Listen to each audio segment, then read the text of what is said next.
Pronto.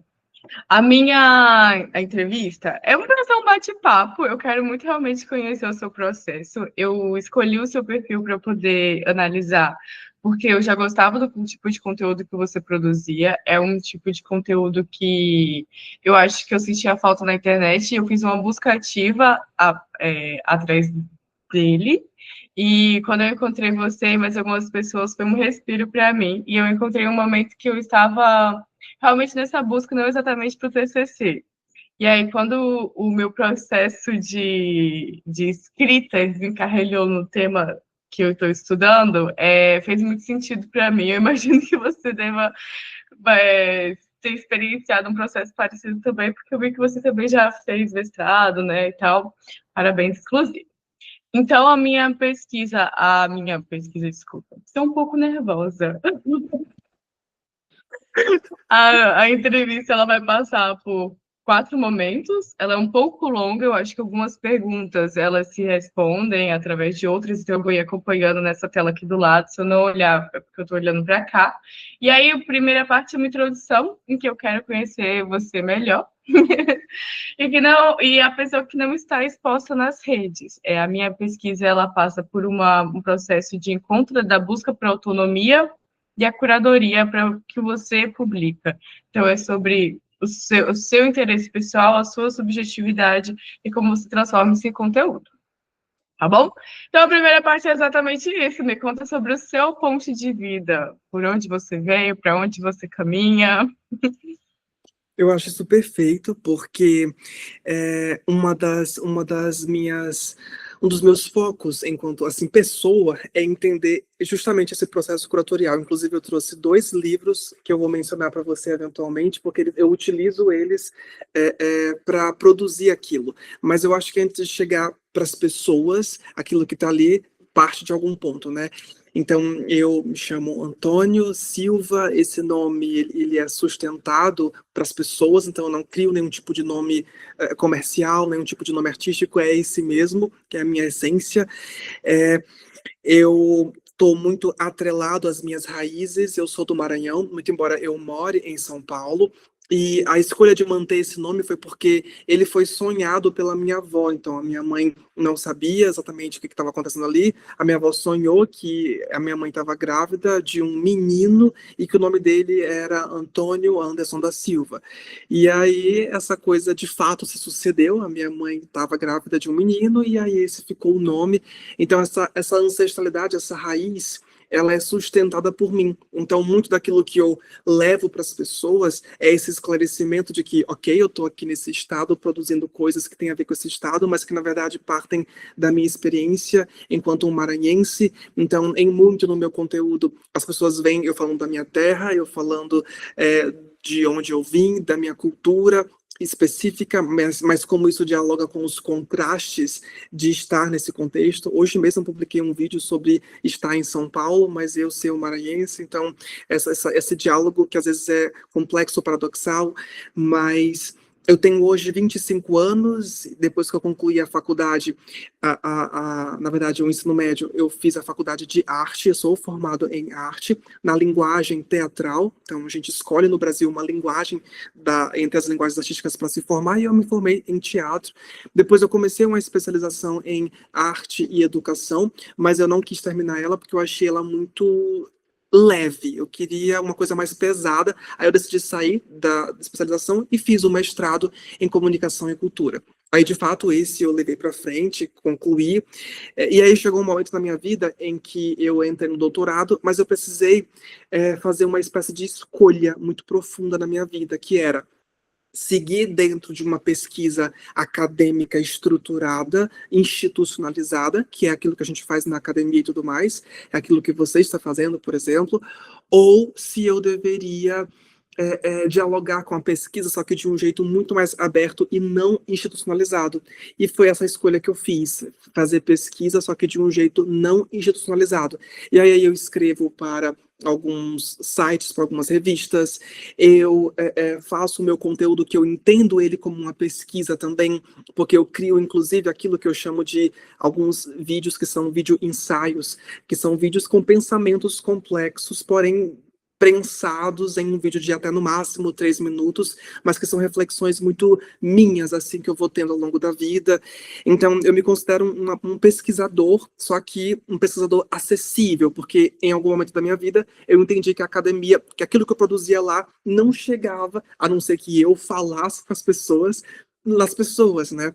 Então, muito da minha pesquisa, eu me vejo como um pesquisador, mas muito da minha pesquisa é sobre a acessibilidade, as pessoas, e eu digo que o meu objeto é a cultura e a arte.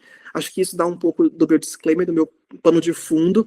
Se você quiser saber de alguma coisa mais específica, você pode colocar aqui, mas eu acredito que isso já dê para situar mais ou menos aonde a gente está falando, ou pelo menos de onde eu estou falando. Com certeza. Você saiu do Maranhão para poder estudar? Exatamente. Em 2017, quando eu tinha 17 anos, eu saí de lá e vim fazer essa faculdade aqui. Eu tinha passado, na verdade, para fazer teatro na Federal de lá, mas eu também passei para fazer teatro em uma privada daqui, pelo ProUni. Eu sou filho de bolsa, não consigo pagar nada, né? Se não for pegar bolsas, eu não consigo Obrigada, fazer bolsa. absolutamente nada nessa vida. E aí eu fiz teatro aqui, exatamente. Arrasou. Essa pergunta foi mais por curiosidade mesmo. Eu queria saber um pouco, você já falou sobre as suas formações, mas quais são os seus hobbies e seus interesses pessoais? Não é aquela, pode ser assim, realmente aberta, não é aquela pergunta de entrevista de emprego. Ah, os meus hobbies estão para a gente encontrar uma similaridade. Não, mas tipo assim, o que você realmente gosta de fazer no seu dia a dia, o que você observa, o que te inspira, né? No meu dia a dia, eu gosto muito de fazer um negocinho que quando eu tenho, quando eu posso, eu gosto de simplesmente ir ou para o centro ou para o shopping, comprar um sorvete e ficar andando e rodando até aquele sorvete acabar, observando as pessoas. Então, por exemplo, eu gosto muito de ver as pessoas dando as mãos. Eu já vi velhinho dando mão, criança e adulto, várias coisinhas assim. Então, observar as pessoas é um negócio muito, assim, interessante para mim. E eu fico pensando, eu não só observo, eu fico pensando, criando situações na minha cabeça sobre o porquê daquelas atitudes, o porquê daquela coisa. Só que eu não faço isso com tanta frequência porque eu não posso comer muito açúcar, né? E o sorvete tem muito açúcar, então eu dou uma controlada. Mas eu também amo correr, então eu gosto de ir para academia mais pelo cardio do que pela musculação. Eu Uhum. gosto muito de cozinhar, então às vezes eu tiro um dia só para comprar coisas esquisitas no supermercado que eu nunca vi, que eu nunca comprei, e cozinhar com elas. Por exemplo, ontem eu descobri um negócio que se chama calda de tâmaras, que é basicamente uma calda feita 100% de tâmaras e que você pode usar ela. É super saudável, é assim, doce, mas é o doce da fruta, né, a frutose, mas não tem problema com o açúcar. Que é o açúcar cristal, que eu tenho um problema com ele, né?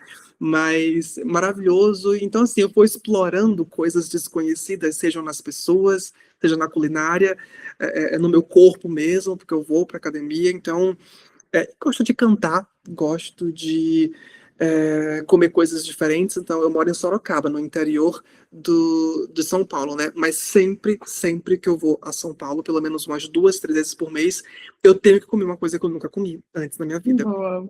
Recente- Recentemente eu fui e comi, por exemplo, anko, que é um doce de feijão japonês, sabe? E eu sempre quis comer isso. Então, é um hobby meu experimentar sabores que eu nunca experimentei. Acho que por aí vai, né? Bastante, gostei. Inclusive, eu gostei muito desse de experimentar ingredientes novos. Vou até É testar. maravilhoso. Pois é. E você compartilha muito, um pouco, não sei, sobre a sua experiência de vida na sua rede social. Ela é oficial? Só curiosidade também. Ou você tem um privado, assim, que você posta. Você Não, separa o perfil público e o privado. eu só tenho aquele perfil, só tenho aquela conta, e eu não uso também Close Friends. Então, não tem ninguém que eu coloque no verdinho, sabe, Close Friends? Eu não uso aquela função no Instagram. É só aquilo mesmo. Então, quando eu posto. E tem uma particularidade sobre mim que é o seguinte: tem stories que eu acho que eles não foram feitos para durar 24 horas. Então, às vezes, depois de 6 horas eu excluo, depois de 3 horas eu excluo, e tem coisas que eu acho que devem durar 24 horas. Então, eu não uso a rede do jeito que ela em teoria, deveria ser utilizada ou é pensada para ser utilizada. Eu vou burlando alguns sistemas. Assim como tem vídeos meus que não são pensados para durar para sempre. Eu tiro alguns vídeos depois de uma semana de publicado. Tem vídeos que são realmente efêmeros, né? Porque eles estão conectados a momentos históricos específicos. Isso, inclusive, pode dar uma dor de cabeça para quem pesquisa, para quem cataloga aquilo que eu faço, porque eu mexo o tempo todo. Mas eu acho que eu não separo muito, porque muito dos meus vídeos que eu crio atravessam pensamentos muito, muito pessoais, muito, muito meus. Então, por exemplo, eu fiz 25 anos recentemente, no dia 28 de agosto, e uma reflexão que eu estava ali elaborando ela desde novembro do ano passado, ela terminou de ser cozinhada, terminou de ser cozida no dia do meu aniversário, e aí depois de, sei lá, 6, 7 meses refletindo sobre isso, eu fiz esse vídeo de 3 minutos, que passa sobre a minha infância, sobre não ter tido sobre não ter performado a heteronormatividade, sobre ser gay, sobre ter essa postura e sobre como eu penso sobre isso, até filosoficamente. Então, e tudo isso tem a ver comigo, com um local de vulnerabilidade. Então, eu exponho muito de quem eu sou nos meus vídeos e mesmo, eventualmente, em alguns stories sobre coisas que eu penso, sobre, por exemplo, todo mundo sabe do meu ex, da minha relação fracassada, sabe, com ele, mas eu uso isso como gancho para refletir filosoficamente sobre algumas coisas. Então, eu abro semanalmente a caixinha que eu chamo de caixinha semanal e às vezes eu falo, vou responder perguntas românticas pautado na minha experiência frustrada de 6 meses de relacionamento e ali a gente vai refletindo junto. Então, sempre parte de algum local que é meu, sabe? E às vezes isso mescla com esse local do pessoal, do privado, sim. Mas existe um cantinho nosso que nunca chega até o outro, né? Esse canto são as coisas não elaboradas. Coisas que eu não dou conta de pensar elas sozinho, coisas que não estão bem encaixadas dentro de mim, elas nunca chegam para o outro. Eu só deixo a amostra, eu só exibo aquilo que eu estou preparado para colocar no mundo e receber comentários de volta, porque eu vou receber. Aí sim, esse é o limite, o meu limite pessoal. Coisas que eu não elaborei ainda com o meu psicólogo, coisas que eu não dou conta de dar conta delas, eu não comunico elas. Então, tudo que chega para as pessoas, eu estou tranquilo sobre isso, eu consigo discutir sobre isso, ainda que seja muito pessoal. Mas você já adiantou uma pergunta que eu ia fazer, que é sobre essas ideias que você acaba deixando de lado. Se já aconteceu de você não executar alguma ideia e depois perceber que ela tinha mais a ver com você do que você imaginava, e aí você retomar essa ideia, como você deixa elas guardadas. Exatamente. Eu acho que esse exemplo do meu aniversário foi o principal, assim, já que é uma coisa que envolveu, assim, 25 anos de vida, né? Um quarto de século de vida foi o que eu fiz. Então, esses marcos, para mim, algumas idades são bem marcantes e elas trazem reflexões profundas. E aí eu pensei, será se eu espetacularizo isso? Será se eu não espetacularizo isso? E essa foi uma reflexão que eu comecei em novembro, quando eu tinha ainda 24 anos. Eu ia fazer 25 em agosto do outro ano. Então eu fiquei refletindo muito. Esse foi o vídeo mais longo que eu demorei para fazer, assim, porque foram meses até eu sentir que, ok, eu posso espetacularizar esse pedaço de mim, tá pronto, tá bem resolvido. Eu não sei se você chegou a ver esse vídeo meu. De todo modo, eu acho que o limite é sempre esse lugar daquilo que está bem resolvido dentro de mim. Então, a princípio não era uma coisa que seria um vídeo dos meus 25 anos. Era algo que eu pensei, será se eu falo sobre essa questão desse conceito? Porque às vezes eu não falo só sobre arte, eu falo sobre conceitos culturais. E o conceito do criança viada, que é o que eu abordei ali, é um conceito cultural, né? Quer dizer, por quê que esse termo tá aí, né? Quer dizer, que performance é essa de gênero de uma criança, enfim, que não vai ali na heteronormatividade. E eu pensei em falar sobre isso, porque dialoga comigo, mas ao mesmo tempo isso tá bem resolvido.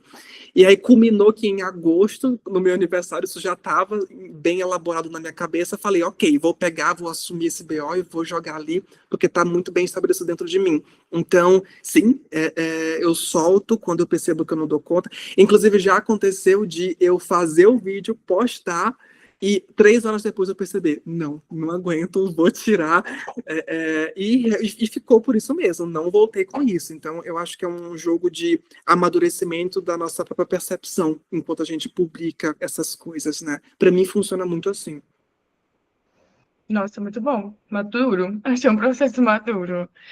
Falando ainda em trabalhos antigos, a gente foi lá para o final das minhas perguntas, para depois eu vou voltar.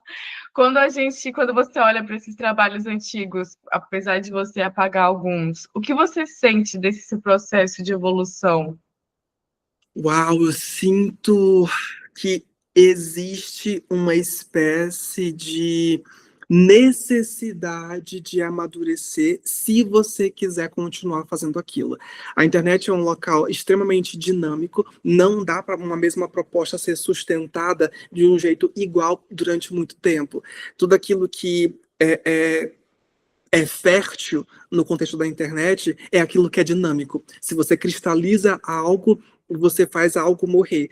E eu acho que esse aspecto específico da internet, que é o dinamismo, ele converge para essa essência da vida humana, que é dinâmica. Toda vez que você cristaliza algum aspecto do seu eu, ou você já morreu, ou você está, eu não sei, com alguma espécie de patologia, mas eu acho que a vida sempre te empurra para fora da zona de conforto, para o novo.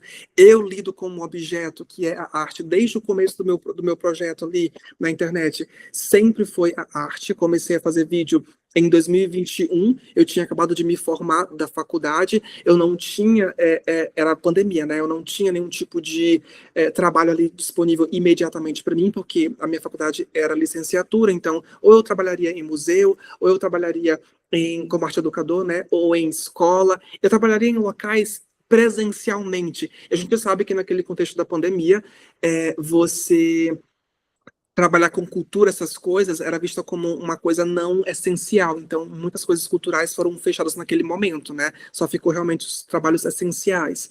E aí eu criei esse canal para comunicar. E quando eu comecei ali e como eu estou hoje, não só a minha imagem amadureceu, não só a minha imagem física mesmo, sabe? Não só os recursos, porque eu mudei de celular, porque eu comprei um microfone caro, porque não só essas coisas técnicas, mas a maneira como eu tratava aquilo também foi sendo modificada como uma exigência daquele local, porque sustentar a coisa como eu comecei lá atrás até hoje, eu acho que, primeiro, se tornaria uma coisa infértil para as pessoas, mas também para mim. Eu não consigo me manter igual, sabe? Então, quando eu penso nesses primeiros conteúdos, eu penso que mudá-los foi vital para eu continuar fazendo aquele trabalho. Inclusive, o meu próprio arroba, eu já tive milhares de nomes ali na minha conta. É sério, eu tive mais de 10, sabe? E eu vou mudando na medida em que eu sinto que precisa, sabe? E eu acredito que isso faz parte do manter vivo aquele trabalho, mudar, sabe? Precisa mudar. É desconfortável, mas eu acho que é preciso. Perfeito. A primeira pergunta que eu ia fazer era exatamente essa, de como surgiu a ideia e a motivação para se tornar um criador de conteúdo e como foi o começo, que foi o que você abordou agora. E aí eu fiquei curiosa de saber de onde vêm as suas referências, de onde surgiu as referências para você fazer esse tipo de conteúdo lá no começo e o que guia suas escolhas, se é uma estética, se é o seu humor, se é a mensagem, se é a memória. Você já falou aí algumas coisas que te incentivaram a fazer alguns conteúdos, esse processo de você analisar, mas na hora que você vai criar, que vem um conteúdo na sua mente, qual é o primordial assim para você? Perfeito, você apontou algumas coisinhas, vou tentar responder na ordem. Então, assim, a primeira coisa que você colocou foi a motivação, né, por trás de criar esse canal. Então, aquele momento, basicamente, eu estava com muito conhecimento acumulado, mas sem nenhum local para aplicá-lo. Eu falei, meu Deus, eu vou enlouquecer se eu não fizer nada com essa. Porque eu sempre fiz algo da minha vida. Então, a escola, ensino fundamental, ensino médio, especialização, mestrado, sempre estava fazendo alguma coisa. E aí, quando você termina a faculdade, eu fiquei, o que que eu vou fazer agora? Já que não tem um trabalho imediato. E aí, eu coloquei todo o meu conhecimento, eu pensei em comunicá-lo para as pessoas nesse canal no Instagram. E o meu primeiro nome lá, que assim ajuda a entender a minha motivação, era Homo Nahans, que foi um conceito que eu descobri quando eu estava fazendo o meu TCC, que era essa ideia de que o meu TCC foi em contação de histórias, foi no ato de você colocar-se diante do outro numa narrativa e sobre como as nossas culturas humanas elas vêm da tradição oral. Então a gente sempre comunica e isso é muito da minha terra e do meu povo também. Então eu lembro que o meu tio, na luz de uma lamparina, porque não tinha eletricidade, eu venho do interior do Maranhão, contava para a gente sobre as histórias, as lendas, os mitos, o folclore do nosso povo, porque eu venho da zona rural, de fato, né? Uma lamparina, olha só, movida a querosene, e aquele cheiro, e aquele fogo crepitando, sabe, ali, e então meu TCC tinha que ser sobre contação de história, sobre narrar, sobre colocar no mundo. Eu estudei isso com os meus autores, e eu cheguei nesse conceito de um dos meus autores, que era a ideia de colocar-se diante do mundo, narrar como algo essencialmente humano. Nós contamos histórias porque só vivê-las não basta. Então eu fiquei encantado por essa ideia de colocar ali coisas no mundo. Eu já venho de uma faculdade do teatro que é sobre colocar coisas no palco, espetacularizar coisas para as pessoas. Então não tinha como eu fugir de jeito nenhum dessa ideia de colocar coisas no mundo. E aí surge essa minha conta, que é a mesma, só que com o começo, o nome, né, era Homo Narrans. Essa ideia de que, mais do que Homo sapiens, nós somos Homo Narrans, a gente narra, né? Nossa espécie é colocar ali. E ali começa esse meu post, esses meus posts que eram falar sobre cultura, falar sobre arte, só que era em carrossel, não era vídeo inicialmente, né? Então, vem essas primeiras referências e os primeiros comentários, as primeiras criações de conteúdo vinham dos meus autores que eu estudei em cada uma das cadeias, em cada um dos componentes curriculares que eu tive na faculdade. Então, eu tive aula sobre cultura popular, então eu produzia conteúdo sobre cultura popular nos meus posts. Eu tive aula sobre dramaturgia, sobre museologia e essas coisas, e eu fui basicamente transformei a minha faculdade inteira durante muito tempo nesses conteúdos, sabe? Até que eu descobri eventualmente que o formato de vídeo para comunicar isso era muito mais eficaz. A gente vive numa cultura muito atada ao audiovisual, e eu migrei de formato para esse vídeo, ao mesmo tempo modifiquei o nome para, enfim, ficar mais pessoal, mais íntimo, e aí eu fui adequando toda vez que o momento histórico me pedia uma coisa diferente, eu via modificando, né? Inclusive o nome, inclusive a estética, a cara, tudo isso mudava. Eu posso até mandar para você, porque nesse caso eu não excluo, eu arquivo. Eu posso mandar para você como que eram os posts antigos, os carrosséis antigos, para você ter uma ideia, e sobre como eu fui modificando, né? Modifiquei tudo, né? Desde posts que eram super ricos em cor, vibrantes, a fonte, até chegar nos meus vídeos que eram super tranquilos. Os meus vídeos, eu comecei a fazer vídeos numa época em que os vídeos da internet, eles eram super bem editados, com música de fundo, dinâmico, as pessoas falando rápido, aquela coisa do mexendo no celular aqui, sabe? Você sabia que não sei o quê? E eu falei, gente, eu não sou assim, eu não consigo ser assim, não vou fazer nada assim. E aí eu sujo com o fundo super neutro, como esse, a minha fala super tranquila, olhando para a câmera, e é isso, sabe? Não sei editar, não sei editar vídeo de jeito complexo. A minha edição é super simples e básica, a minha legenda é simples, a minha comunicação ela é tranquila, porque é para ser didático. Inclusive, esse foi um dos componentes curriculares que eu tive, já que o meu curso era licenciatura, então eu tive didática e aprendi a comunicar isso, né? Então, essa é a motivação, e a escolha estética, que foi uma das coisas que você mencionou, é sempre atada a o seguinte pensamento: como eu consigo comunicar isso do jeito mais acessível possível? Então, tem sempre uma mente professoral por trás de cada um dos meus conteúdos. Eu acho que muito por causa influenciado pela minha faculdade, que foi licenciatura. Então, eu sempre penso em como as pessoas recebem isso do melhor jeito possível. E eu percebia que aquelas edições carregadas, para mim, eram pesos estéticos que não somavam para uma comunicação fluida. Então, eu fui tirando tudo e deixando super clean, sabe? Então, sou só eu, umas imagens, uma edição simples, sem música de pano de fundo, tudo muito cru, mas ao mesmo tempo tudo muito construído didaticamente para ficar claro. E a proposta final é deixar sempre aberto. O final é aberto. Eu quero que as pessoas construam conhecimento a partir daquilo. Eu não quero que as pessoas acreditem em mim. Eu quero que elas se desloquem, sejam provocadas e a partir daí partam a construir suas próprias reflexões. Por isso que eu cito os livros de onde eu trouxe aqueles pensamentos, eu cito as referências, mas ao mesmo tempo eu deixo aberto para as pessoas construírem aquilo que elas quiserem, né? Acho que a partir daí eu já parti do seu ponto que você falou da estética, do ponto de partida, e tinha uma terceira coisa que eu esqueci qual que era. O que guia as suas escolhas? Porque você acaba falando muito a partir das suas vivências individuais e do que está acontecendo no mundo. Existe, eu imagino, uma mediação nisso daí, né? Então, o que guia? Se é uma estética, o humor, a mensagem, uma memória, o que te guia? Perfeito. Eu acho que o que me guia é o incômodo. Tudo aquilo que chega até mim e fala, isso aqui é inegável, isso aqui é irrepreensível, isso aqui me atravessa, e eu não posso deixar de notar esse atravessamento. Acho que se eu tiver que resumir em uma palavra, é o atravessamento. E aí eu menciono esse primeiro livro, que é o Curadoria, do Michael Bascar.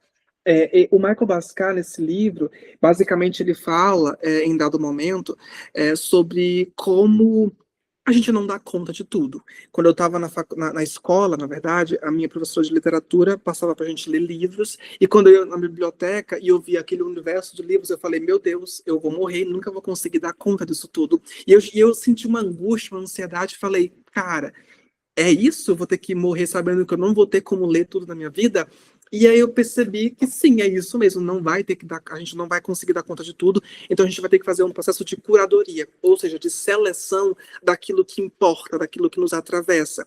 Esse processo curatorial acontece comigo o tempo todo. Assim, eu sigo muitas contas que mostram obras de arte diariamente, então a quantidade de obras que eu vejo cotidianamente são muitas. A quantidade de informações culturais que estão passando cotidianamente são muitas. Então, sei lá, a mais recente eu posso pensar em termos de pop, cultura pop, sobre como a Virgínia pegou ali um local importante no sambódromo ali, no negócio esqueci lá, mas Bateria? Da rainha exatamente. de bateria. Exatamente. E sobre como todo mundo estava caçoando da forma como ela sambava e tudo mais. E sobre como esse local de você ser uma personalidade de visibilidade nesses contextos culturais é super relevante. Isso é inegável. Isso é um negócio que atravessa a gente, isso incomoda, isso está na cultura, isso é relevante, porque inclusive atravessa a arte, que é o samba, tanto enquanto estilo musical quanto enquanto dança, né? O samba ele é muito multilinguístico nesse sentido de arte, né? Então, sempre para mim é aquilo que me incomoda, porque como eu vou ter que fazer o vídeo, como eu vou ter que editar, como eu vou ter que pesquisar para falar sobre, tem que ser interessante para mim, porque eu não vou fazer uma pesquisa chata, que eu não vou fazer um negócio que é maçante só para criar conteúdo. Tanto é que às vezes tem vezes que eu crio conteúdo uma vez por semana, ou uma vez a cada 15 dias, e tem semana que eu publico 2, 3 vídeos, porque é sempre aquilo que me atravessa. Se demorou 15 dias para alguma coisa me atravessar, vai ser conteúdo publicado só depois desses 15 dias. Então, é sempre a mim mesmo e a minha existência no mundo como termômetro. É o incômodo mesmo, é o que me atravessa. Amei essa resposta. E aí, inclusive, você falou que você grava, edita, você entra num processo criativo super imersivo e direto. Mas você costuma guardar ideias ou registros para depois? E se sim, como você seleciona isso depois? Sim, as minhas construções, assim, quando eu sento para gravar de fato e editar e publicar, é um negócio só. Mas o processo de construção de roteiro e de cozimento de um vídeo, ele pode levar meses, como eu mencionei para você no meu vídeo do meu aniversário, e alguns podem levar semanas, mas existe sempre um processo que me preocupa, que é ofertar para as pessoas uma reflexão legítima, uma reflexão pautada em algo profundo, porque eu sinto que eu poderia abrir a câmera e falar sobre superficialidade, porque sim, qualquer pessoa pode fazer isso, na verdade, porque todo mundo pode falar, todo mundo pode abrir a boca e dizer coisas, mas eu sinto que uma das coisas que me movem é falar coisas que ninguém falaria. Falar coisas que estão um pouco longe do óbvio. Eu sinto também uma preocupação que eu quero que as pessoas percebam o meu conteúdo como algo do tipo, ok, eu não veria isso em lugar nenhum, só aqui. Ok? Esse conteúdo só poderia sair daqui. Esse conteúdo, essas articulações, como ele pensou isso, só poderia vir desse local. Eu também quero ter uma espécie de identidade, eu quero construir uma espécie de imagem para as pessoas que é o do tipo, ok, ele pode até demorar para aparecer na vida, mas quando ele aparece, eu sei que foi um recorte que ele achou relevante e que ele quis comunicar. Então, isso me coloca numa lógica contrária à lógica de produção em massa industrial dos vídeos, sabe? E aí, como eu vejo muita coisa cotidianamente, especialmente na internet, eu salvo aquelas que me incomodam, eu salvo aquelas que me geram, ainda que não seja um incômodo claro, porque eu não racionalizo, as pessoas acham que as informações chegam prontas na minha cabeça, não é assim. Eu vejo algo e aquilo fisicamente me incomoda. É uma angústia, é uma palpitação, é uma coçada na cabeça, é um suor, é muito físico mesmo. E aí eu guardo, eu salvo, eu encaminho o link do post, enfim, é sempre algo que eu vejo nas redes. Eu encaminho aquilo para mim mesmo, para uma. Porque tem como fazer isso no Instagram, né? Tem como você encaminhar a coisa para você mesmo. Eu encaminho para mim mesmo e eu deixo lá guardado na minha conversa comigo mesmo no Instagram. E aí eu coloco em frases, em pequenas palavras-chave, coisas que eu associo àquilo. Então, quando eu vi, sei lá, a questão da Virgínia que eu estava mencionando, eu acho que eu encaminhei para mim mesmo o post, que acho que era do G1, que falava que ela estava lá, não sei. Eu encaminhei para mim mesmo e coloquei umas palavras-chave do tipo esquisito, indústria cultural, fama, visibilidade, dinheiro, e coloquei pequenas palavras que eu acho que faziam, que tinham sentido. E fui viver, né? E fui fazer minha vida. E aí, às vezes, aquilo vai sendo associado ao longo dos dias, naturalmente vai sendo associado a uma referência, a um livro que eu li, a uma coisa que eu vou. Acontece, tem uma coisa aqui que às vezes até divina, assim, que acontece muito. Eu publiquei hoje um vídeo que era sobre a minha impressão pessoal quando eu estou em São Paulo, quando eu estou naquela cidade vendo, e eu estava preparando um roteiro sobre isso, e uma editora me mandou livros, que foi a Cobogó, 3 livros, e um deles se encaixava tão perfeitamente nas reflexões que eu estava tendo sobre a minha impressão ao andar por São Paulo e ver as obras nos murais, os pichos e tudo mais, que eu falei, caramba, encaixou, fechou a reflexão que eu estava querendo ter. E isso acontece muito, de eu querer fazer um conteúdo sobre algo e simplesmente a referência pipocar absolutamente do nada, quase que magicamente falando. Então, eu não sei, tem algo de místico, de mágico também, tem uma espécie de sincronicidade com o universo, uma sincronia com as referências, ou simplesmente sou eu que não sou apressado em construir o roteiro e me deixo poroso, me deixo aberto às referências e elas vão chegando, e quando eu sinto que eu tenho algo pronto, é o sentir mesmo, eu estou muito conectado com o meu sentir. Quando eu sinto que está pronta as referências, eu sento e aí eu uno todas elas em um roteiro que dá no máximo sempre até 3 minutos, e eu publico fazendo vídeo, né? E depois publico. Então é sempre assim, eu guardo, eu espero as referências aparecerem naturalmente, e alguns vídeos levam meses para isso se concluir. Esses vídeos que levam meses são os vídeos que estão atrelados a alguma subjetividade muito, muito minha, alguma coisa do meu emocional, do meu passado, mas os vídeos mais rápidos são aqueles que são análises culturais que eu consigo fazer com referências pontuais, com autores, filosofias, não sei o quê, e consigo dar conta. Mas sim, é um processo bastante lento, não diria que nenhum vídeo meu foi feito do dia para a noite, assim.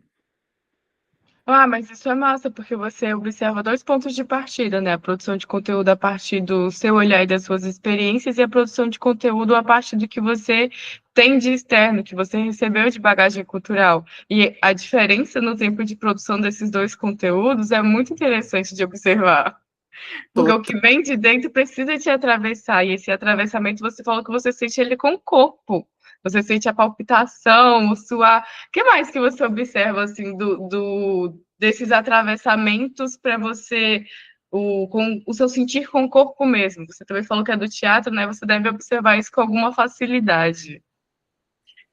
Eu sinto que quanto mais emocionalmente eu estou envolvido na coisa, mais surgem esses impulsos, essas coisas que precisam de mais tempo para serem elaboradas e entendidas.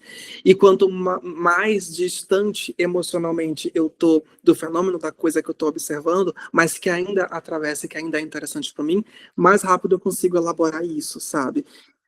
Então, eu sinto, assim, fisicamente, coisas que me surpreendem. Primeiro, a minha cabeça não é a de um criador de conteúdo. A minha cabeça começa como a de um fruidor. Primeiro, eu estou aberto, eu estou disposto a experienciar. Se me atravessa, depois eu penso em criar algo sobre isso, né? Eu guardo. E aí eu falo, putz, se isso aqui me atravessou, pode ser um incômodo de mais gente também. E aí os vídeos viralizam e eu falo, ok, era um incômodo de mais gente também. Tá certo isso, né? Mas eu sinto que essa questão do tempo de elaboração e de produção está intimamente associado ao meu nível de envolvimento emocional com a coisa. Se me pega muito pelo calcanhar, eu vou demorar a levar isso para as pessoas, e se eu consigo visualizar ela mais tecnicamente, mais cientificamente, que nem aquela questão do Labubu, aquela questão do morango do amor, aquela questão daqueles negocinho de pintar Bobbie Goods, enfim, eu consegui condensar todas aquelas modas muito rapidamente num vídeo que eu fiz, porque eu já tinha as referências técnicas. Eu simplesmente me preocupei em explicar para as pessoas sobre uma das teorias possíveis, aquelas modas rápidas. Então, eu fiz esse vídeo em uma semana, assim, o roteiro dele foi muito rápido, porque era muito técnico para mim, mas era, ao mesmo tempo, interessante. Me atravessou no sentido de que me fisgou, porque era super interessante, uma moda atrás da outra, muito rápido, e as pessoas, assim, perdidas, parecia uma dimensão paralela. Era também, era a época do Bebê Reborn, dos bonecos Reborn, e aí eu condensei tudo num vídeo só, que eu consegui dar conta muito rapidamente, porque esse meu lado científico processou isso rápido. Mas quando é emocionalmente falando, é muito mais demorado. E aí é isso, né? Emoção, sentir. Se eu só comunico o meu impulso e as minhas emoções para as pessoas, não é didático. Não dá Uhum. certo. Eu mesmo não consigo elaborar, eu me torno um péssimo comunicador, então eu preciso desse cozimento, sabe? Por isso que leva tempo, sabe? Então dá para perceber que parte muito de você. E aí, por exemplo, quando você chega numa exposição de arte, ou igual você falou que você fez o vídeo hoje sobre a cidade de São Paulo a partir da sua observação, o que que você observa quando você chega nesses espaços que tem uma produção cultural, mas até os que não têm, o que que você observa? E mais uma vez, se você puder falar nessa questão dos sentidos, como essa observação afeta os seus sentidos físicos também? Se você observa, por exemplo, o cheiro do ambiente, pode comentar também, que para mim vai ser ótimo. Perfeito. Eu acho que eu estou inteiro, eu sempre estou inteiro, eu sempre estou poroso e eu sempre estou presente. O Alejandro Jodorowsky, que é esse cineasta, ele tem uma expressão que eu gosto muito, que ele fala da aquiência. Então é o aqui mais o ência, né? É o estado de presença que ele chama de aquiência. Isso eu estou perante tudo, porque inclusive na minha faculdade é uma coisa que nós trabalhávamos, o estado de presença plena, porque para você estar num palco, você precisa ter consciência corporal, né? E eu aprendi, isso foi uma coisa aprendida, tá? Tanto na minha cultura maranhense, a gente aprende a estar presente, a gente precisa. Então eu sei saber, eu sei dizer para você quando vai chover, quando não vai chover, sabe? Porque eu venho do interior do Maranhão, a gente sabe esses saberes. Eu sei dizer para você muito tranquilamente, porque eu estou presente, sentindo a umidade do ar. Então, quando o ar não está úmido, o meu nariz sangra, por exemplo.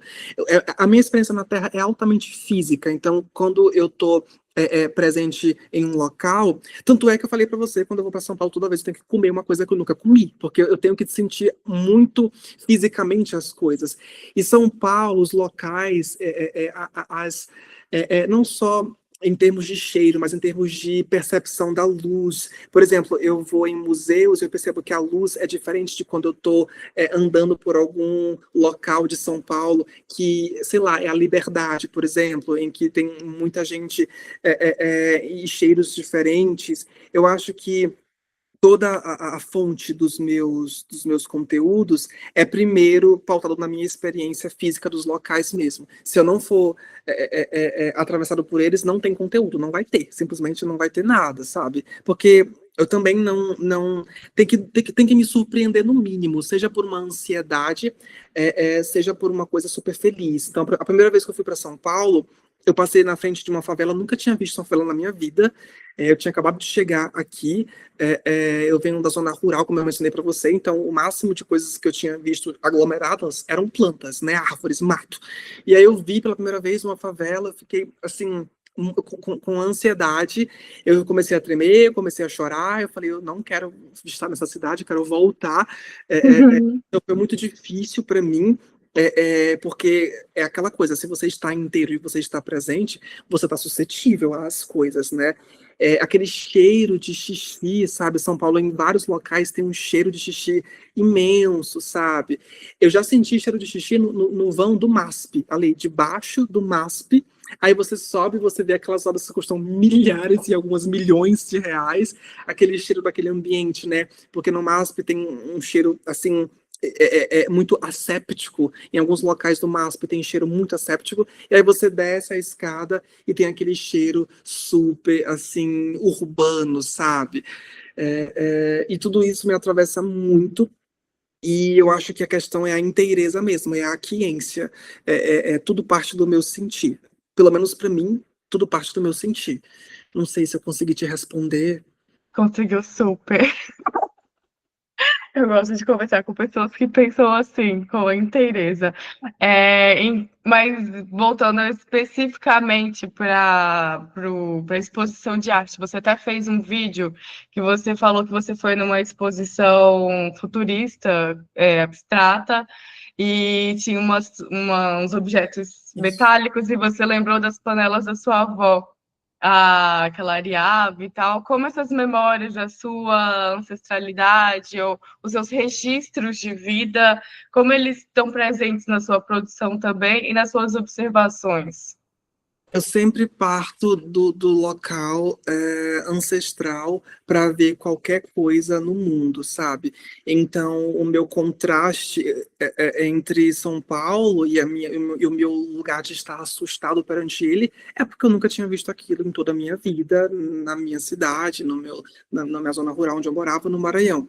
Então, quando eu entro nesses contextos culturais, todos eles são sempre pautados no que a minha mãe sentiria, no que a minha avó diria, no que os meus ancestrais fariam, porque, na verdade, eu sou a primeira e única pessoa na minha família inteira, e eu estou mencionando avós, tios, que experiencia as coisas que eu experiencio, porque todos os outros estão lá no interior do Maranhão, vivendo a vida deles muito bucolicamente mesmo, naqueles contextos. Quer dizer, eu sou o único que frequenta teatro, esses espaços culturais europeizados, eu sou o único que está dentro desse contexto bastante específico de uma produção cultural específica e artística específica. Quer dizer, o meu povo tem cultura e arte, mas é uma cultura e arte popular muito específica nossa, né? Essa cultura mais, assim, globalizada de museu, galeria, exposição, teatro, essas coisinhas, sou apenas eu da minha família inteira quem faz isso.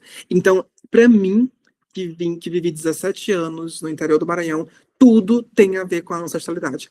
Tudo tem a ver com a minha pele que é negra. Eu já me percebi em vários momentos como a única pessoa negra de um contexto, sabe, inteiro, de uma sala inteira, eu era a única pessoa preta. Eu já percebi como os meus olhos, eles que são mais puxadinhos e pequenos, sobre como eles interferem na percepção das pessoas sobre mim, e sobre como isso me atravessa, porque os olhos dos meus ancestrais, da minha família, são assim como os meus, mas aqui é uma coisa mais difícil. Então, tudo parte da minha ancestralidade, tudo parte de onde eu vim, nesse jogo de contraste, às vezes de comparação, às vezes de jogos paradoxais, e às vezes de superação, porque eu supero muita coisa que ancestralmente é tida como, enfim, limitadora, quando eu estou num contexto maior que me desafia. Então, é um processo de acomodação e reacomodação, acho que é transformação, reestruturação. Eu, pelo menos, no meu caso, não tenho como fugir disso, porque eu vim do Maranhão, passei 17 anos lá, e estou aqui há 8 anos e ainda me surpreendo com cheiros quando eu vou para São Paulo, sejam para museus a céu aberto, sejam para galerias, tudo me surpreende, sabe? Eu não consigo até hoje ser indiferente a absolutamente nada ao meu redor. Não sei, talvez seja por causa do meu contexto. Então, eu falo muito da minha sociedade por causa disso. Arrasou. E quando você entra no seu perfil hoje, ou quando alguém entra no seu perfil hoje que não te conhece, o que você acha que essa pessoa entende sobre você? Eu recebo mensagens diárias de pessoas na minha caixa de solicitação, e essas pessoas, elas me deixam saber o que elas acham de mim. Então, eu consigo te dizer com propriedade porque elas me falam cotidianamente. E elas exatamente a coisa que você mencionou no começo da nossa conversa, que é, nossa, seu perfil, a palavra que eu mais ouço é oásis, nesse turbilhão de internet, seu perfil é um oásis.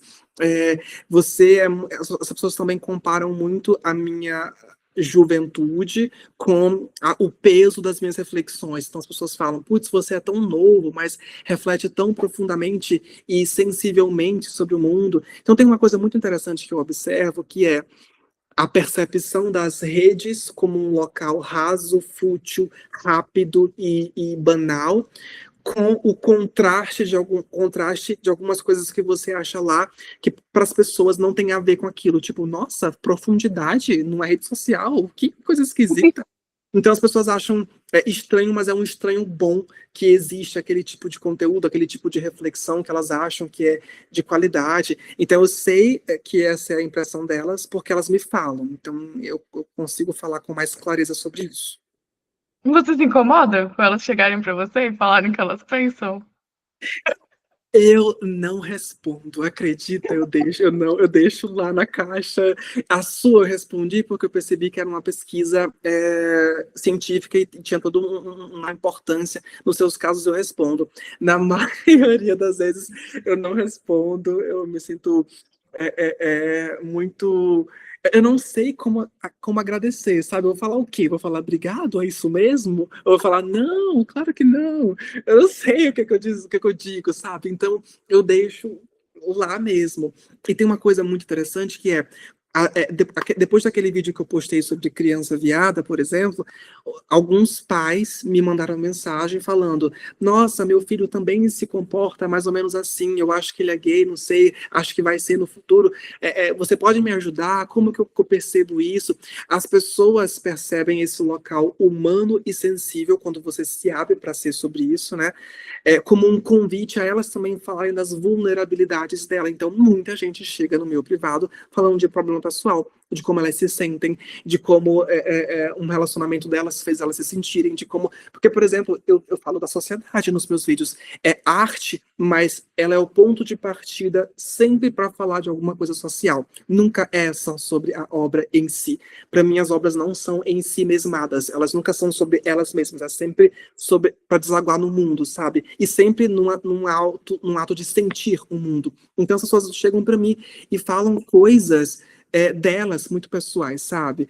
E como eu não tenho esse local de amparo psicológico para lidar com isso, boa parte, mesmo quando é elogio, eu não aceito a solicitação de mensagem, deixa lá mesmo e eu não mexo. Eu sinto que tem coisas que eu não dou conta e por responsabilidade emocional eu não mexo, eu deixo lá, sabe? Sim, eu imagino. Você já até começou a falar um pouco disso, mas eu quero te perguntar diretamente, porque eu acho que a sua linha de raciocínio é muito boa. Então, se eu perguntar diretamente, você pode trazer muitas informações.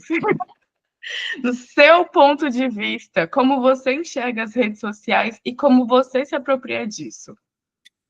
Eu pesquisei no meu mestrado exatamente isso. O meu mestrado ele foi um mestrado em comunicação e cultura, portanto, se foi em comunicação, fala sobre mídia, rede, tudo isso, e como comunicação é a primeira parte, e cultura, no caso, eu peguei um aspecto específico da cultura, que foi a arte. Então, meu mestrado inteiro foi como eu uso, eu não pesquisei a mim mesmo, mas como as pessoas usam as redes sociais para falar, para explorar, para buscar a arte. Foi isso que eu falei na minha pesquisa. E foi isso que eu pesquisei no meu trabalho. E eu penso que é um local ambíguo. Então, a primeira coisa é a potência que você vê ali para explorar múltiplas comunidades, para se encontrar em múltiplas comunidades, múltiplas tribos e explorar coisas que são interesses legítimos seus. Ainda que você não encontre validação física no mundo físico, você pode explorar esse potencial e encontrar uma comunidade super interessante no mundo virtual, nas redes. Então isso é muito interessante, isso é muito válido. No entanto, a contraproducência, o paradoxo nisso é as bolhas, as câmaras de eco, que eles chamam. Isso é um conceito. As câmaras de eco são basicamente as bolhas em que o algoritmo basicamente oferta mais do mesmo para você e você se nutre de você mesmo. E aí o seu mundo começa a ser inteirinho autorreferente. Você só sabe aquilo que a sua bolha te permite saber. E aí esse é o problema, porque a questão das redes é a permanência. As redes são negócios, é capitalismo. Então, para você ficar ali. E quanto mais você fica ali, mais alguém que não é você está lucrando para você ficar ali. Então, também tem uma perversidade que se por um lado é interessantíssimo, por outro lado, é pensado para você ser sustentado ali. Um exemplo, nós não tínhamos até 2015, 2014, por aí, o sistema de rolagem infinita, que eles chamam de rolagem infinita, né, no Instagram, nas redes. E aí existia um fim, né, o Instagram aparecia, você visualizou tudo até então que foi publicado pelos seus amigos, sei lá, por quem você segue, e é isso, parabéns, não tem mais nada para ver aqui, vai com Deus. E aí eles Segue criam sua vida. segue sua vida, amor. E aí eles criam esse outro mecanismo, que é o da rolagem infinita, do tipo, não, enquanto você quiser, tiver bateria, energia, internet, vai ter. Então eles começam a tratar essa outra lógica que é super perversa, em que as pessoas começam a entrar em estados patológicos de vício, de problematizações. Então, para mim, esse local da internet, das redes, é uma potência. Assim como, sei lá, aquela substância específica da cannabis é uma potência também, né? E aí você pode deslizar muito naquilo, ou você pode utilizar, assim como pessoas utilizam, para conseguir dormir, por exemplo. Então, é tudo uma questão de como nós nos apropriamos desse potencial. Eu uso de um jeito que eu tento ser eficaz para mim e para os meus seguidores. Então eu penso assim, qual é o meu propósito com esse story? Eu quero fazer alguém rir, então eu vou postar. Eu quero fazer alguém refletir, eu vou postar. Se não tem razão de ser, eu não vou criar mais um conteúdo lixo nas redes, sabe?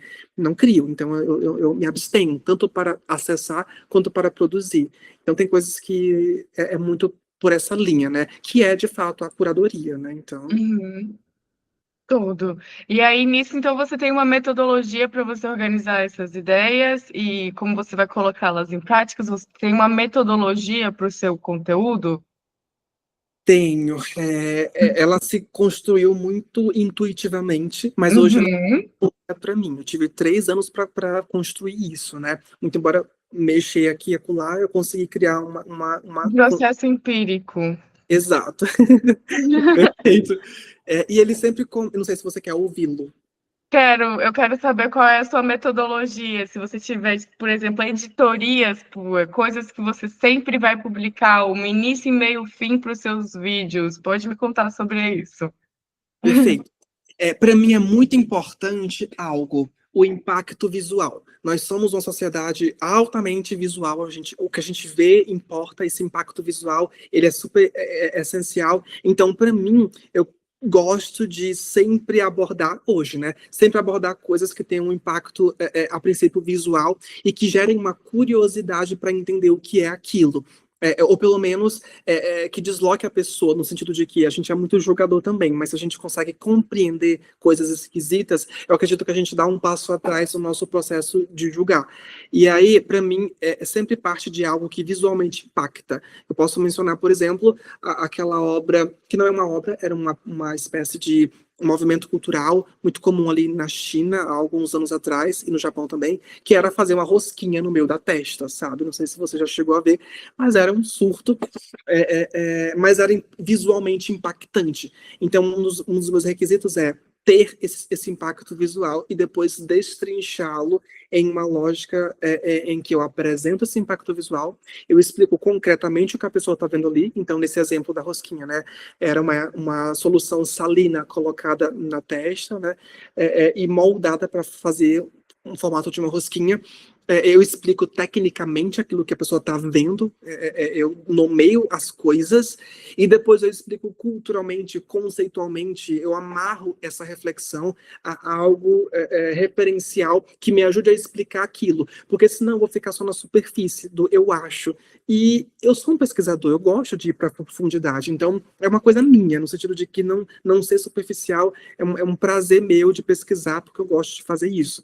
Então, após o impacto visual e descrever concretamente aquilo que se vê, eu passo para essa segunda parte, que é associar isso a algum fenômeno, algum conceito, alguma cultura, alguma espécie de referência que explique ou ajude a entender aquilo, sabe? E essa dinâmica sempre parte do primeiro local, que é eu me sentir atraído pela coisa. Então, sempre começa, invariavelmente, comigo achando algo interessante, até nas publis que eu faço. Então, eu tenho publi que eu rejeito, porque eu falo, gente, o que vocês estão fazendo aqui? Nada a ver comigo, vocês, sabe? Vão fazer outra coisa da vida de vocês, vão pegar outro influenciador, porque hoje já é um trabalho, já ganho dinheiro com isso, né?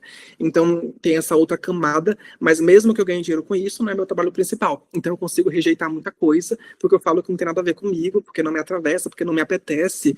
Então tem que fazer sentido para mim primeiro, né? Eu acredito que é mais ou menos essa linha. E eu não caço, tá? Eu nunca caço nada. Eu tô vivendo. Eu não procuro conteúdo para publicar. Eu não tenho essa busca ativa, não sou esse caçador.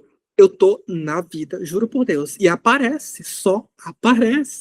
Porque eu tô nas redes, porque eu sou um usuário das redes, eu sigo pessoas, eu tô refletindo sobre a minha própria vida, sei lá. Eu não sei se você chegou a ver, mas teve um vídeo meu que as pessoas gostaram muito, que foi eu dando para minha mãe de presente um vidro de azeite, por exemplo, sabe?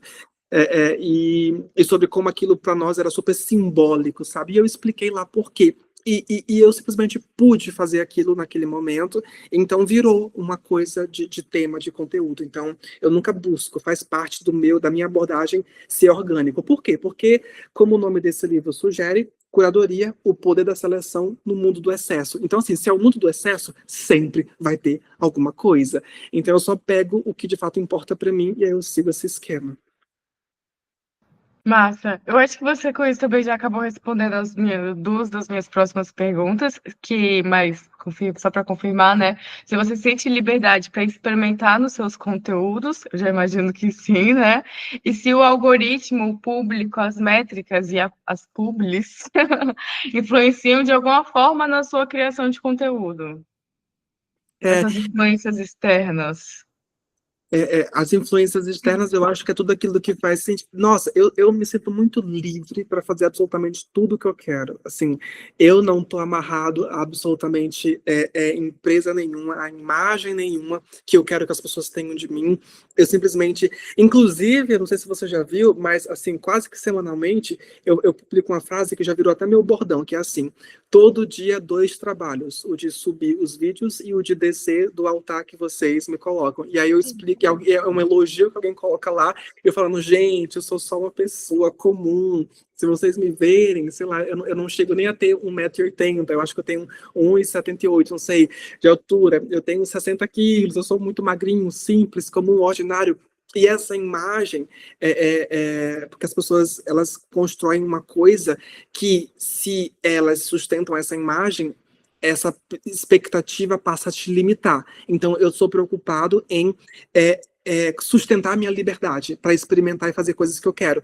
Então, eu falei para você em dado momento que o dinamismo das redes é muito característico delas e isso é característico meu também. Então eu experimento coisas que eu sinto vontade, eu vou lá e falo. Então, a princípio era só sobre arte, mas eventualmente eu falei, putz, tem coisas que eu quero colocar que são minhas. Aí eu comecei a colocar poemas. Então tem alguns vídeos meus lá que são poemas comigo declamando os meus poemas.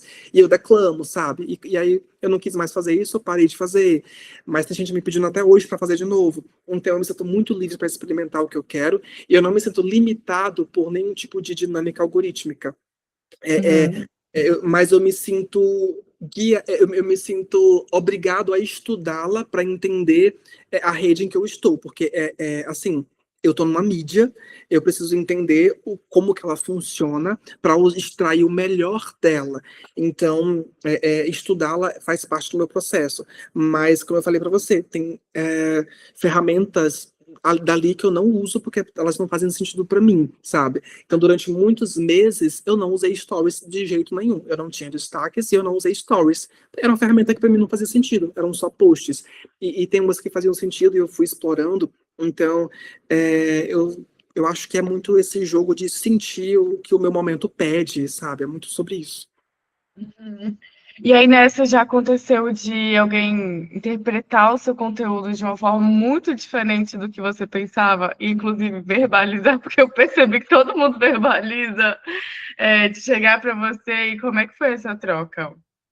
Nossa, teve um cara que ele comentou a insatisfação dele, foi no meu privado e ficou discutindo comigo por 2 dias, porque era um gap entre a resposta dele e a minha. Então as pessoas se sentem muito convidadas, e eu acho isso maravilhoso, a colocar a opinião delas e aí até aonde eu estou falar, vem cá, você não vai fugir, você vai conversar comigo sim, e eu converso com as pessoas. Então, acontece o tempo todo de as pessoas não captarem a mensagem no sentido do meu intuito, muito embora, apesar da minha preocupação didática, isso vai acontecer, os ruídos na comunicação vão acontecer por causa de uma palavra que você escolheu, porque o limite de tempo, de duração lá dos vídeos, não é grande o suficiente para você se preocupar em destrinchar uma coisa. Eu mesmo faço questão de deixar a forma aberta para as pessoas colocarem também os seus pensamentos. Então, acontece o tempo todo das pessoas pensarem coisas diferentes de mim, e eu não acho isso problemático. Em matéria de arte, eu acho isso esperado, né? E como eu falo sobre arte e cultura, tá tudo bem. A minha bolha, ela não é uma bolha que só me apoia.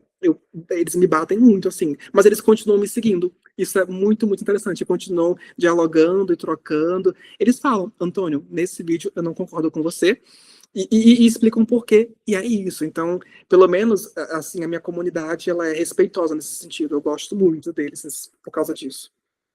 Legal. E aí, nisso, você falou que as métricas, o algoritmo não te influencia, mas, por favor, seja honesto. O engajamento, ele de alguma forma ele te influencia? Teve alguma coisa que algum conteúdo que você fez que era importante para você e aí que talvez não fosse gerar engajamento, mas mesmo assim você quis colocar ou que, sei lá, você colocou esperando um certo tipo de engajamento e as pessoas não agiram da forma como você esperava? Como é que é isso? O engajamento ele me impacta, muito embora o algoritmo, como a rede ela trabalha, seja uma coisa que eu procure estudar para entender como ela funciona.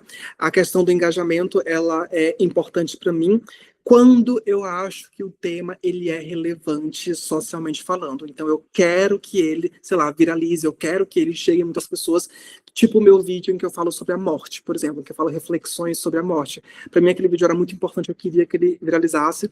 E deu certo, tem mais de 1 milhão, sei lá, quantas visualizações lá. Mas tem outros que é muito o que você mencionou. Eles são tão importantes para mim que eu quero que seja comunicado. Às vezes é por mim, como o meu vídeo sobre a criança viada do meu aniversário, sabe? Eu só quis porque já estou com uma tradição de sempre no meu aniversário eu publicar algum vídeo de uma reflexão que é importante para mim.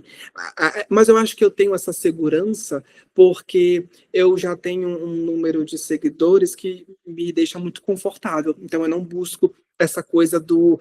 Quando eu tinha 10 mil seguidores, eu queria mais seguidores. Hoje eu tenho, acho que 91 mil, então para mim tá muito tranquilo. Eu não estou nessa ânsia do mais, eu já estou super confortável com os números que eu tenho, então eu consigo experimentar muito sem ter a preocupação com o engajamento só porque eu quero, sabe? Mas ao mesmo tempo eu sei o que funciona, então mesmo dentro dos meus vídeos em que eu não tenho essa preocupação com o engajamento, eu uso elementos que eu sei que funcionarão para entregar mais para as pessoas, então acredito que isso já está intrínseco em cada um dos vídeos meus, essa preocupação com o engajamento, ainda que em alguns deles essa preocupação não seja tão grande, mas eu acho que ela existe, de modo geral.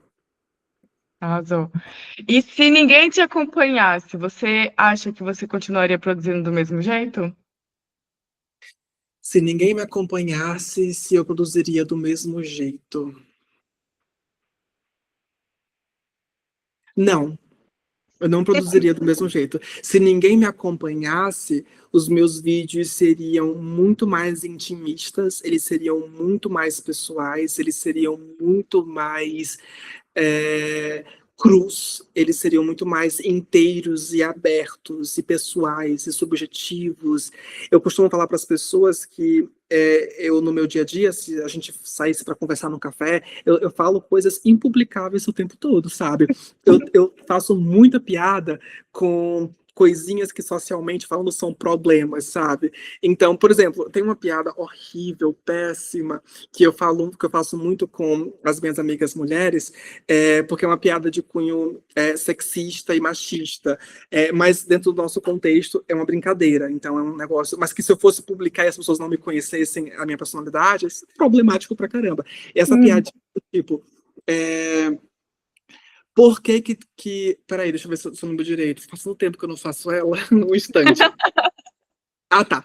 Por que que as mulheres aprendem a ler se não tem nada escrito na louça? Olha que horrível. Eu li isso, sim. Eu li isso eu li isso em um comentário de um post, porque os comentários são tóxicos pra caramba na rede social.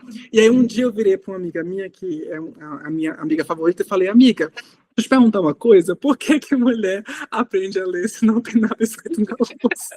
E ela começou a rir muito, porque, assim, a gente sabe qual é o fundo disso, sabe? Ah, lugar de mulher na cozinha, não tem que... Enfim, a gente sabe qual é o fundo disso. Mas, ao mesmo tempo, é um absurdo, sabe? E são piadas... Eu amo brincar com religião.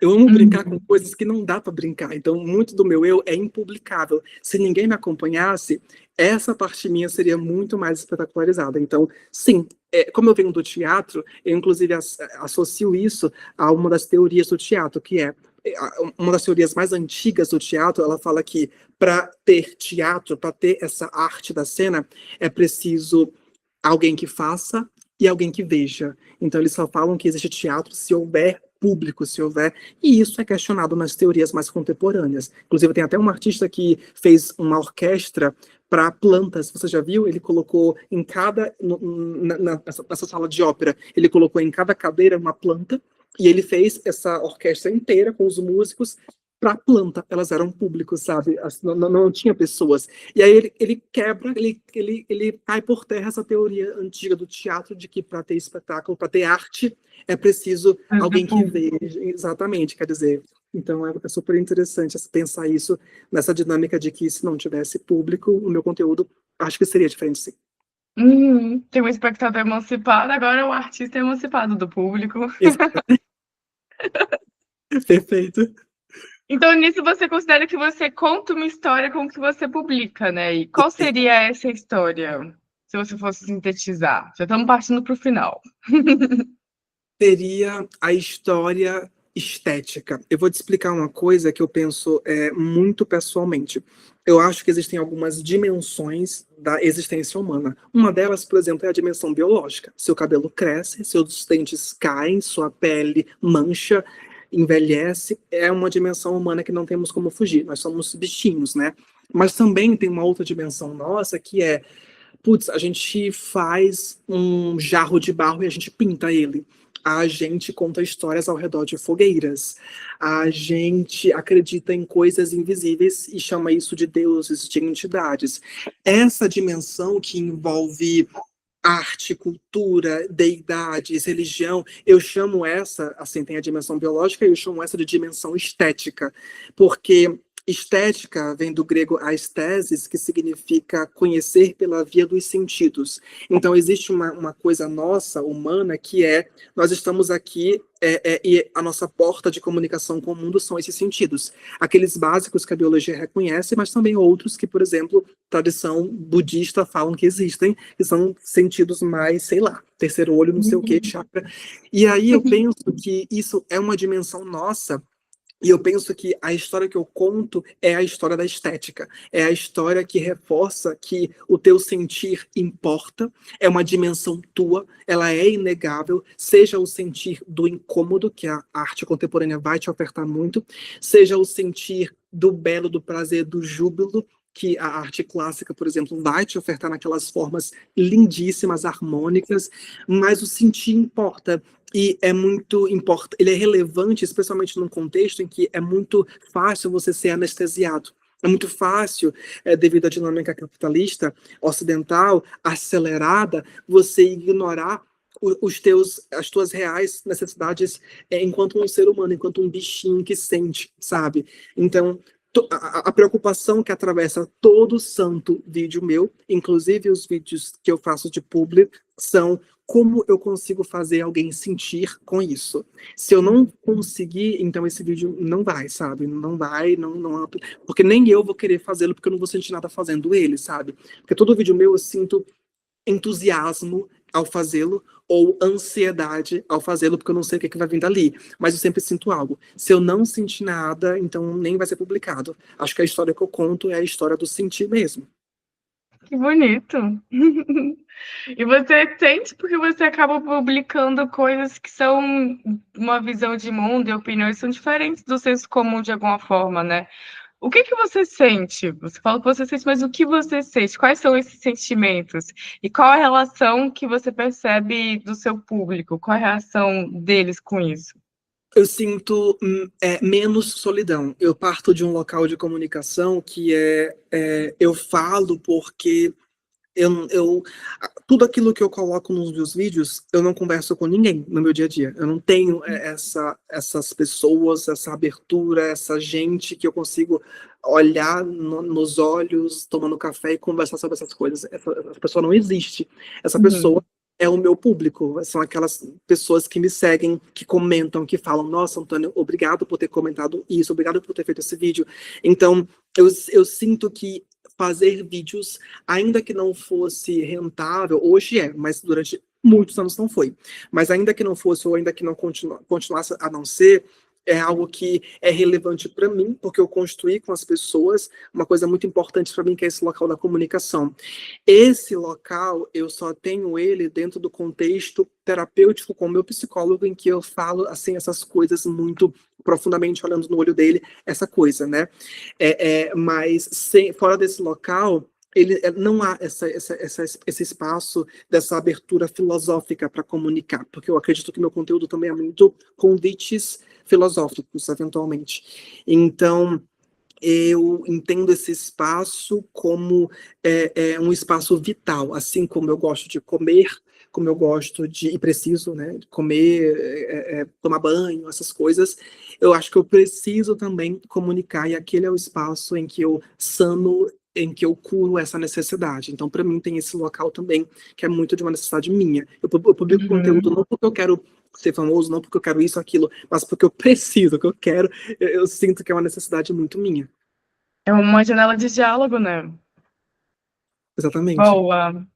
E para finalizar, qual a sua visão sobre os discursos hegemônicos, os eurocêntricos e colonizados das redes sociais? E quais são as suas práticas pensando esse contexto em específico? Da colonização, das disputas de ideias, das disputas culturais que nas redes sociais, como você falou, você tem esse incômodo. Eu acho que você vai saber responder bem essa pergunta. Eu acho que, em teoria, Até alguns anos atrás, nós tínhamos, dentro da comunicação, vários pensadores pensando que a internet, as redes, eram esses locais de encontros para... Era a famosa Ágora grega, né? Esses locais de disputas, de comunicação, de embates, porque a realidade por si só é disputas de discursos, né? Só que Sim. essa teoria está caindo por terra quando, por exemplo, a gente percebe que o ex-Twitter, agora o X, do Elon Musk, virou uma rede associada quase que ela inteira a pessoas liberais de direita, porque eles perceberam nos estudos mais recentes que pessoas mais de esquerda,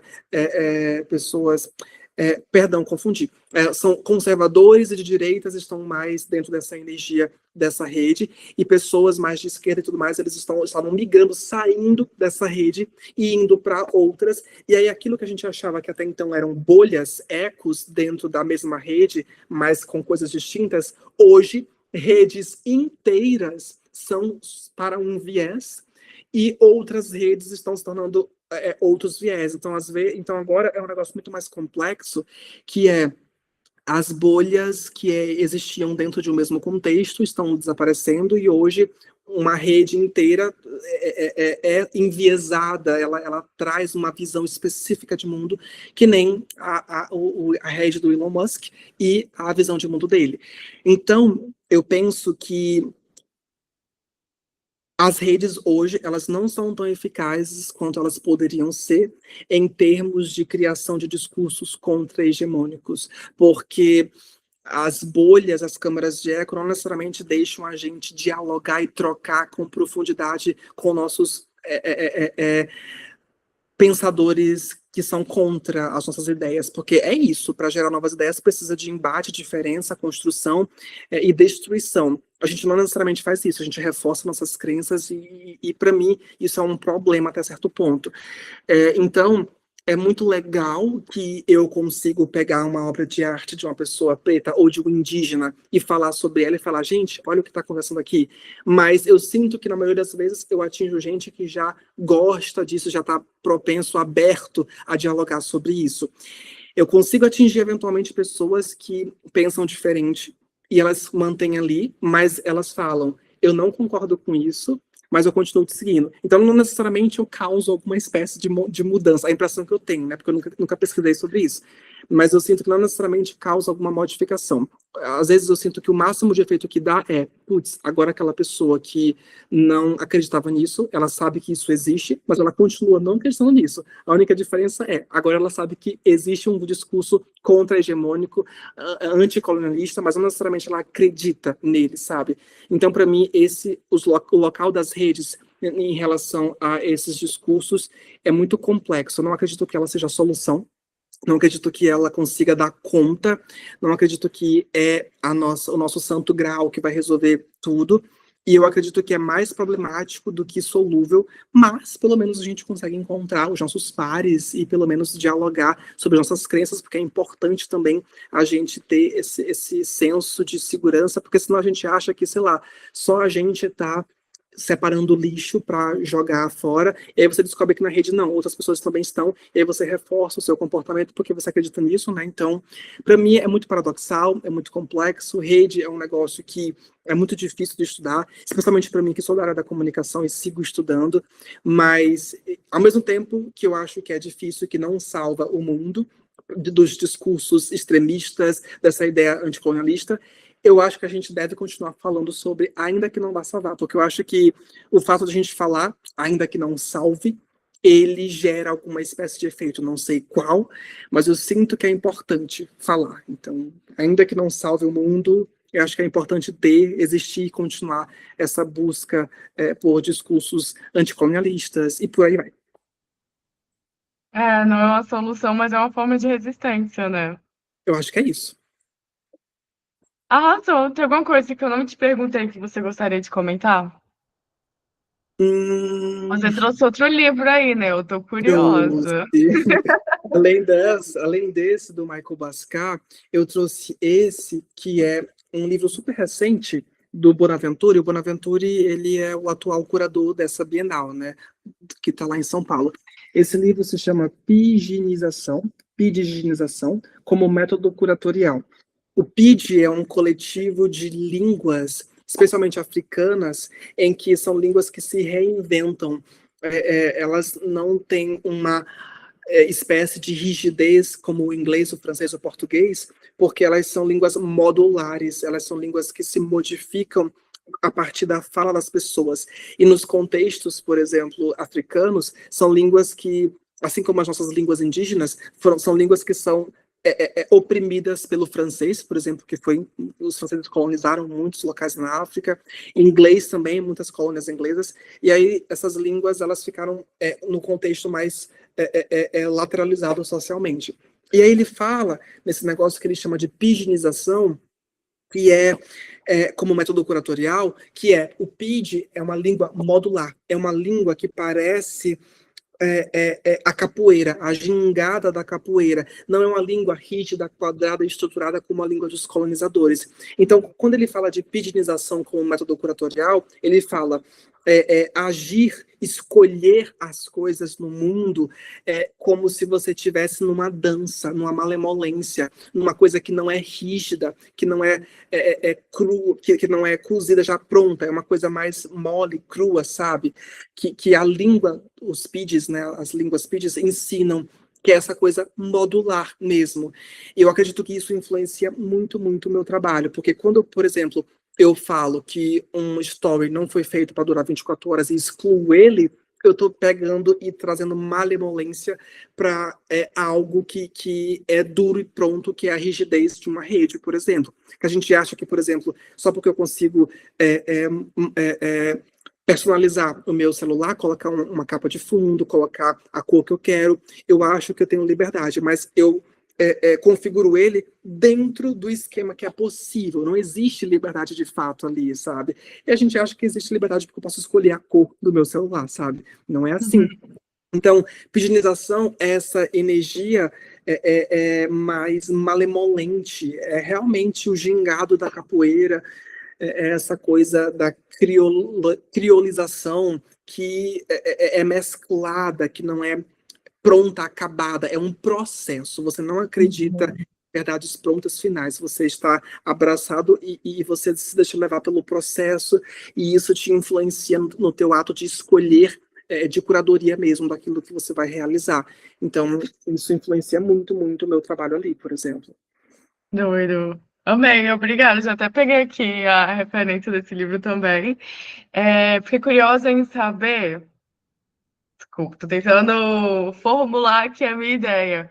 É, o quanto a academia te influenciou? Porque você tem uma fala que ela parte muito da sua subjetividade, mas você sempre sustenta ela ali em algum autor. Em algum momento você fala muito de si, mas em dado momento você vai lá e dá essa sustentação acadêmica. E a gente sabe que a academia ela são ambientes com epistemicídio cultural e tal. O quanto ela te influencia e ela te sustenta e o quanto você consegue separar e manter a sua subjetividade nesse processo.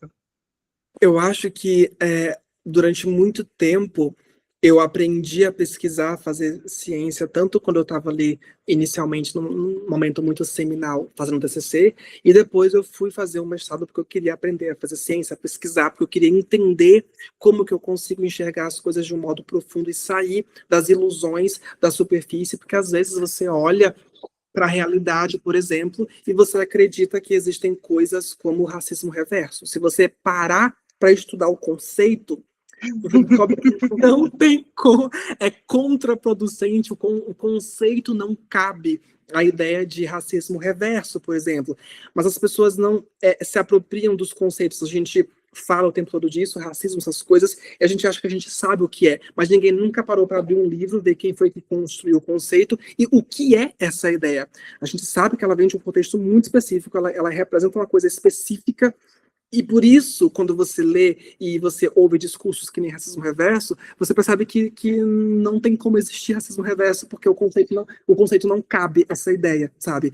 E aí, eu quis fazer pesquisa em muito para aprender a ler a realidade de um jeito mais crítico, de um jeito mais conectado com uma profundidade. Por quê? Porque eu sinto que eu tenho que ter muita responsabilidade com aquilo que eu jogo para o mundo, sabe? Então, algumas comunidades indígenas, especialmente falantes de Tupi, o Guarani, eles entendem que a essência da pessoa está na fala dela.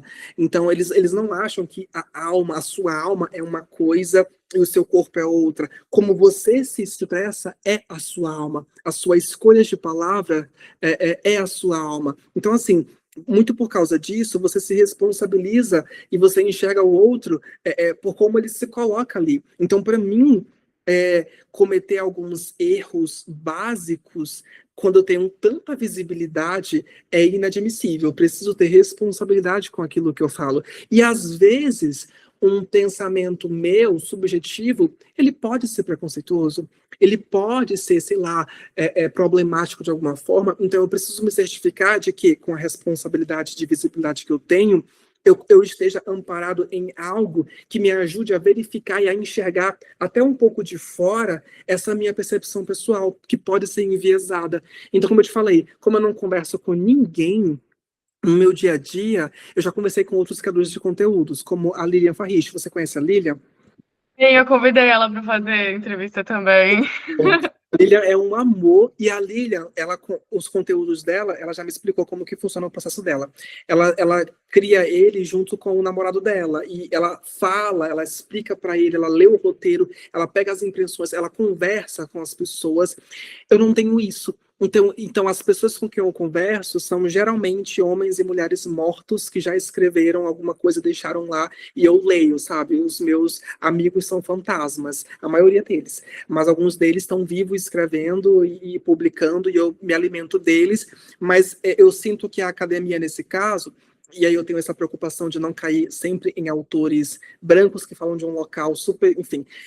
Mas eu sinto que os meus amigos, eles são as pessoas que já escreveram alguma coisa, deixaram lá escrito que eu posso me beneficiar dos escritos deles. Por isso que a minha relação com a academia, ela é de modo a deixar o meu conteúdo ético e a conduzi-lo para ele não ser problemático. E ainda assim eu erro, então... Faz parte, né? Mas a sua intelectualidade, ela veio anterior à academia, você considera? Nossa, que pergunta. Eu acho que quando eu olho para minha... Eu acho que eu vou te contar um negócio que eu nunca contei para ninguém. Teve uma... eu fiz Enem durante 3 anos, quando eu estava na primeira série do ensino médio, na segunda série do ensino médio e na terceira série, para treinar até no terceiro passar lá, né?